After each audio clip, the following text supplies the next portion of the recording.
Dear students, welcome again in new video.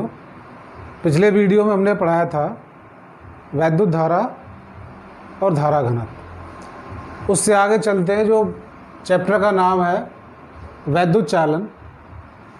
अब यहाँ से स्टार्ट होता है कि वैद्युत चालन क्या है। वैसे मैंने लिख रखा है कि वैद्युत चालन का मतलब है कि आवेश का स्थानांतरण। जहाँ आवेश चालक के अंदर एक स्थान से दूसरे स्थान को जाता है तो उसे वैद्युत चालन कहते हैं। हम जानते हैं कि पदार्थ की तीन अवस्था होती है, ठोस, द्रव, गैस, और तीनों में ही वैद्युत का चालन होता है।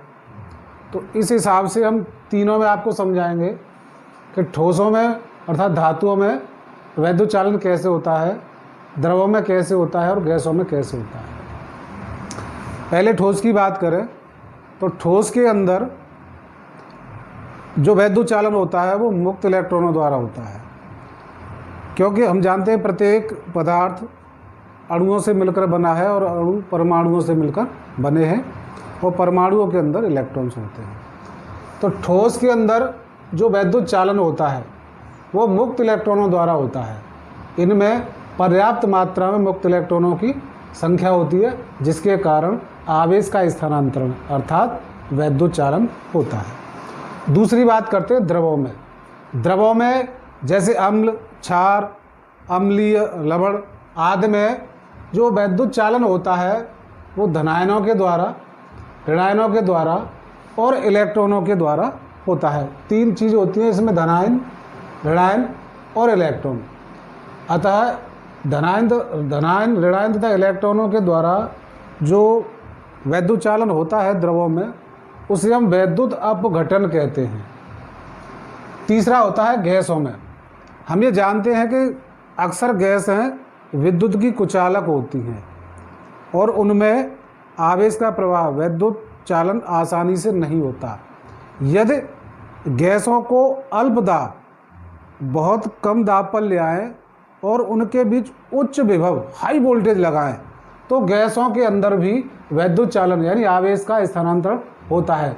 इस क्रिया को हम वैद्युत विसर्जन कहते हैं। तो समझ में आ गया, ठोसों में जो वैद्युत चालन होता है वो मुक्त इलेक्ट्रॉनों द्वारा होता है, द्रवों में धनायनों, ऋणायनों तथा इलेक्ट्रॉनों द्वारा होता है, और गैसों में धनायन तथा इलेक्ट्रॉनों द्वारा होता है। अब जो हमें मेन चीज़ पढ़नी है, ठोसों अर्थात धातुओं में वैद्युत चालन का मुक्त इलेक्ट्रॉन मॉडल, ये क्या है ये समझना है, क्योंकि ये इस चैप्टर में जो भी हम पढ़ेंगे वो ठोसों, धातुओं के लिए पढ़ेंगे। तो ये चीज़ जानना बहुत ज़रूरी है कि ये चीज़ क्या है। हम जानते हैं कि प्रत्येक पदार्थ, प्रत्येक ठोस अणुओं से मिलकर बना है, अणु परमाणुओं से मिलकर बने हैं, और परमाणु के अंदर क्या क्या होता है आप ये जानते हैं। परमाणु के अंदर इलेक्ट्रॉन, और इलेक्ट्रॉन उसके अंदर एक नाभिक होता है जिसमें न्यूट्रॉन तथा प्रोटॉन होते हैं, और नाभिक पर धनावेश होता है, अर्थात इलेक्ट्रॉन नाभिक के चारों ओर परिक्रमा करते रहते हैं। तो उसमें होता क्या है कि इलेक्ट्रॉन नाभिक के चारों ओर परिक्रमा कर रहे हैं, तो इलेक्ट्रॉन पर ऋणावेश है और नाभिक पर धनावेश है, तो वो इलेक्ट्रॉन मुक्त होकर चालक के अंदर फ्री घूमते रहते हैं, जिसके कारण आवेश का प्रवाह अर्थात वैद्युत चालन होता है। अब ये चीज़ हमें जाननी है कि मुक्त इलेक्ट्रॉन, मुक्त क्या है कि जो इलेक्ट्रॉन है, जो परमाणु के अंदर इलेक्ट्रॉन है वो रहते तो परमाणु के अंदर है, लेकिन परमाणु के भीतर अपने मुक्त होकर घूमते रहते हैं, जिन्हें मुक्त इलेक्ट्रॉन कहते हैं। एक चालक के अंदर 1 घन मीटर क्यूब में लगभग 10⁻⁻29 मुक्त इलेक्ट्रॉन होते हैं, जिसमें सबसे ज़्यादा चांदी, अर्थात हम कह सकते हैं कि चांदी वैद्युत चालन के लिए सबसे अच्छा धातु है। उसके बाद तांबा आता है और उसके बाद सोना आता है। फिर थोड़ा एक बार समझ लीजिए कि धातुओं में जो वैद्युत चालन होता है वो मुक्त इलेक्ट्रॉनों द्वारा होता है। धातुओं की रचना हम जानते हैं कि, फिर मैं दोबारा से बता दूं कि प्रत्येक पदार्थ अणुओं से मिलकर बना है, अणु परमाणुओं से मिलकर बने हैं।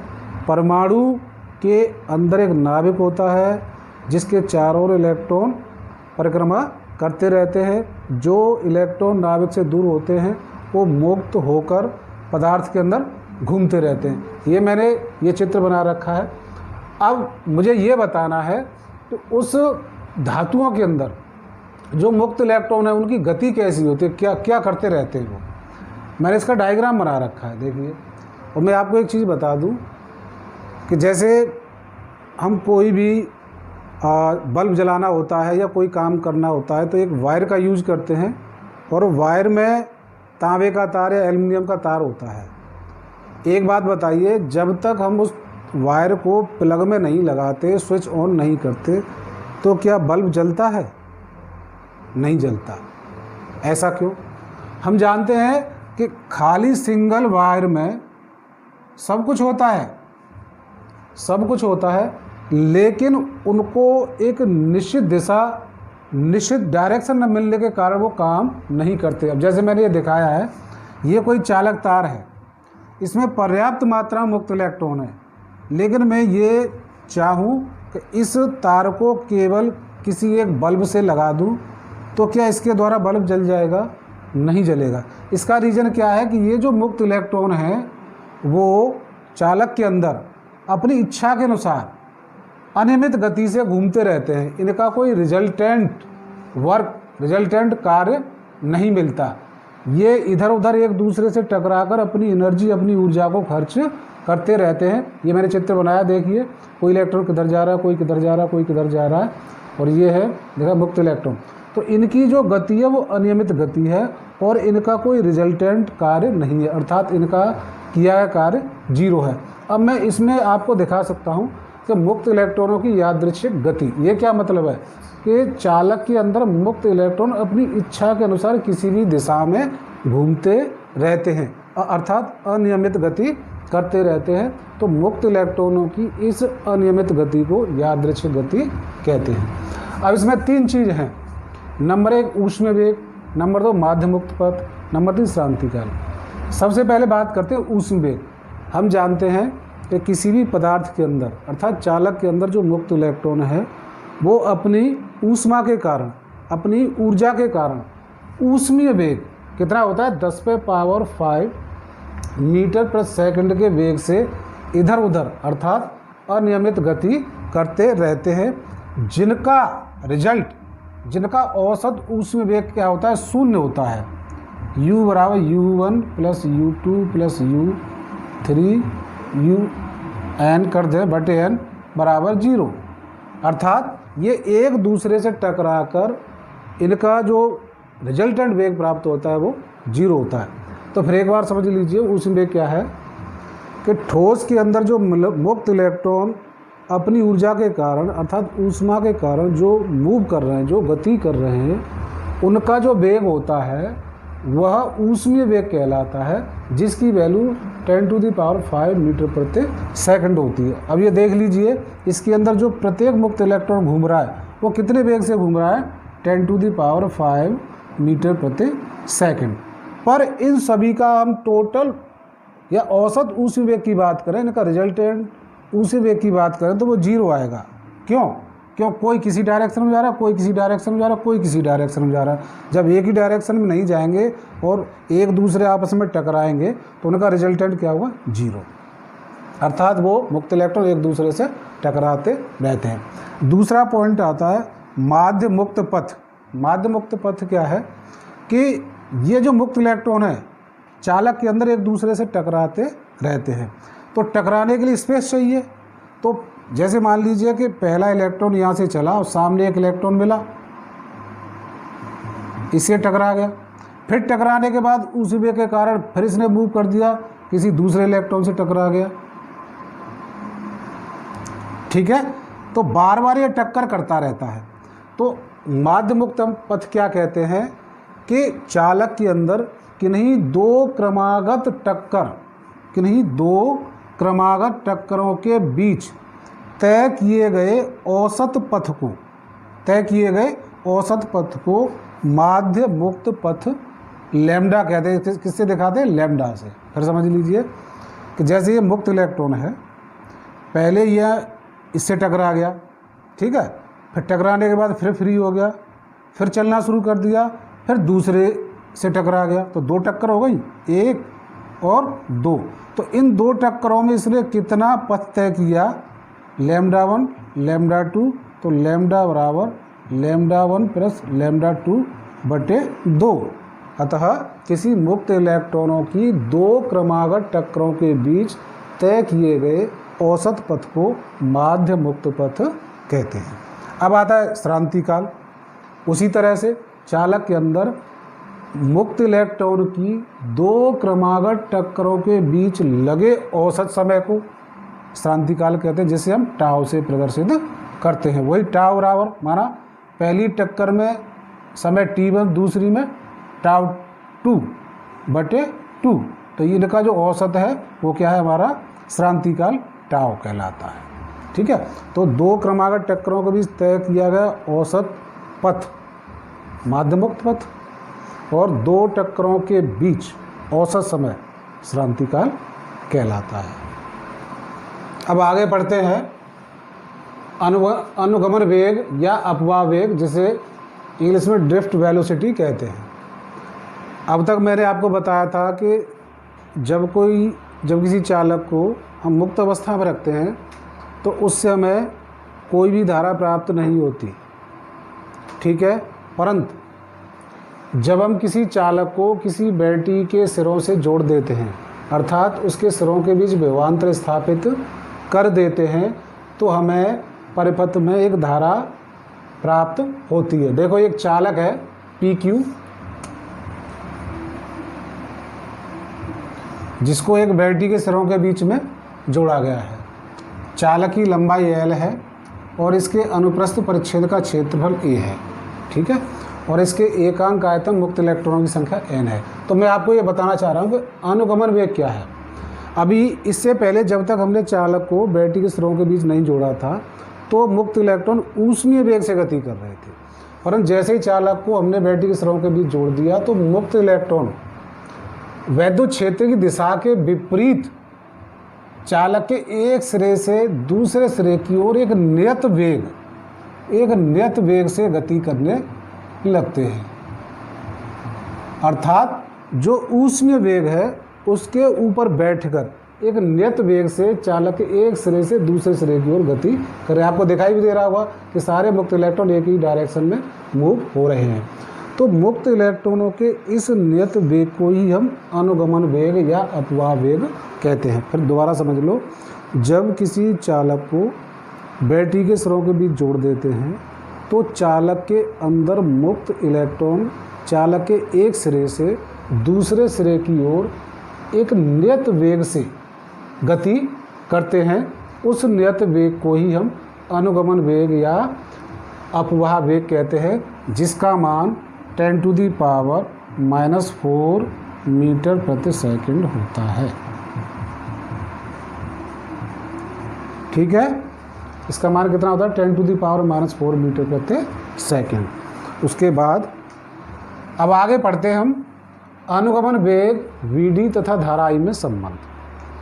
ठीक है, चित्र यही है, कुछ भी नहीं करना। मैंने लिख दिया है कि एक चालक है जिसकी लंबाई L है, जिसके अनुप्रस्थ परिच्छेद का क्षेत्रफल कैपिटल A है और इसके एकांक आयतन में मुक्त इलेक्ट्रॉनों की संख्या स्मॉल n है। मुक्त इलेक्ट्रॉनों का अनुगमन वेग VD है तथा चालक में यदि t समय में प्रवाहित कुल आवेश Q हो तो चालक में प्रवाहित धारा I = Q/T। ये सूत्र तो आप जानते हैं। अब इसमें करना क्या है, इस सूत्र में Q का मान निकालना है और T का मान निकालना है, रखना है। अब देखिए Q हमारा क्या है, Q है कुल प्रवाहित आवेश। इसका मान कैसे निकालेंगे बताइए। इसका मान निकालेंगे कि एक मुक्त इलेक्ट्रॉन पर आवेश और इस चालक में कुल मुक्त इलेक्ट्रॉनों की संख्या।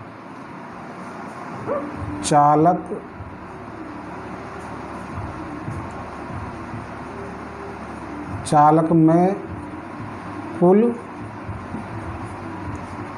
मुक्त इलेक्ट्रॉनों की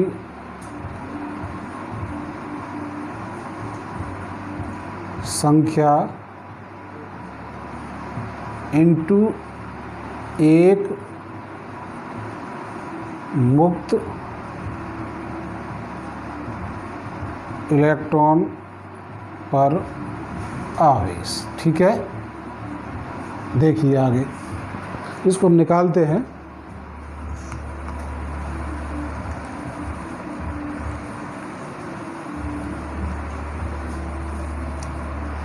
अब ये कैसे निकलेगा? Q बराबर, अभी मैंने लिखा था कि इसके एकांक आयतन में मुक्त इलेक्ट्रॉनों की संख्या n है, तो कुल आयतन में मुक्त इलेक्ट्रॉन की संख्या कितनी हो जाएगी?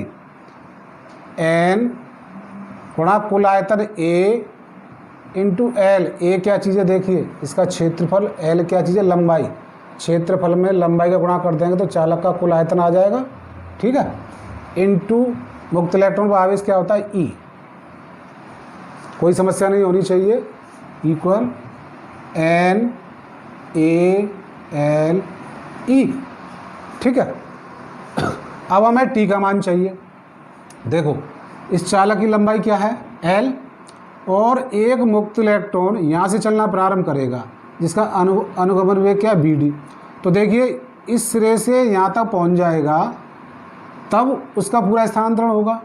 तो माना कि यहाँ से यहाँ तक पहुँचने में उसको T समय लगता हो, तो देखिए यहाँ से क्या निकालेंगे हम? T बराबर L बटे VD, ये तो हम जानते हैं, दूरी बटे समय। तो बस अब वैल्यू रखनी है आपको। I बराबर Q/T बराबर Q का मान N A L E बटे L बटे VD। L से L काट देंगे। I बराबर N A VD into E। ये हमारा धारा तथा अनुगमन वेग में संबंध आ गया। यहाँ से BD निकालें तो VD बराबर I बटे N A E। ठीक है, इसी तरह और हम कर सकते हैं। अगर हम इसको ऐसे कर दें, I बटे A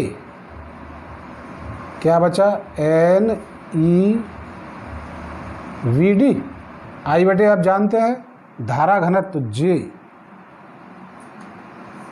बराबर N E VD। यहाँ से VD का मान निकालें तो BD बराबर J बटे N E।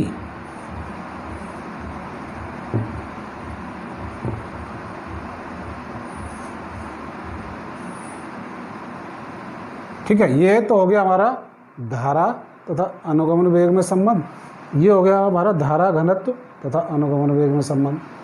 तो बस सिंपल है, I बराबर Q/T से निकालना है। Q का मान और T का मान रख दीजिए, संबंध बना दीजिए।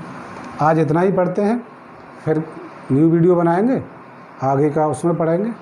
Okay, thank you.